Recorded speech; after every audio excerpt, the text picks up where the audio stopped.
Hi friends, இப்போ 2025 PC exam call for பண்ண போகிறாங்க. அதில் நீங்கள் செலக்ட் ஆகிறதுக்கு என்ன பண்ணணும்னு ஃபஸ்ட்டு தெரிஞ்சுக்கோங்க.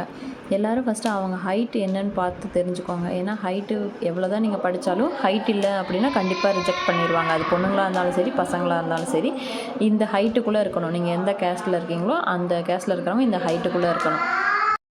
ரிட்டன் எக்ஸாமினேஷன் ஃபஸ்ட்டு தமிழும் ஜிகேவும் தனித்தனியாக எழுதுவீங்க.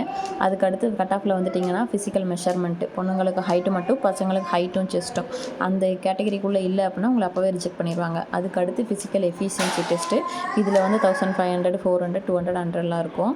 இதில் ஃபஸ்ட்டு நாங்கள் செலக்ட் ஆகி வர்றப்ப அந்த டைமிங்குள்ளே வரல அப்படின்னா அப்படியே எங்களை எல்லாம் ரிஜெக்ட் பண்ணிட்டாங்க. இப்போ அப்படி கிடையாது. நீங்கள் ஒரு ஈவெண்ட்டில் ரிஜெக்ட் ஆனீங்க, டைமிங்குள்ளே வரல அப்படின்னாலும் அடுத்த ஈவெண்ட்டு நீங்கள் கண்டினியூ பண்ணிக்கிட்டே இருக்கலாம். இதெல்லாம் முடிச்சிட்டிங்கன்னா இது 3லேயும் செலக்ட் ஆகி வந்துட்டிங்க அப்படின்னா ஃபைனலாக உங்களுக்கு மெடிக்கல் டெஸ்ட் வைப்பாங்க. அந்த மெடிக்கல் டெஸ்ட்லேயும் நீங்கள் எல்லாமே உங்களுக்கு ஃபுல் பாடி செக் பண்ணுவாங்க. அதுலேயும் வந்துட்டிங்கன்னா நீங்கள் தான் போலீஸ்.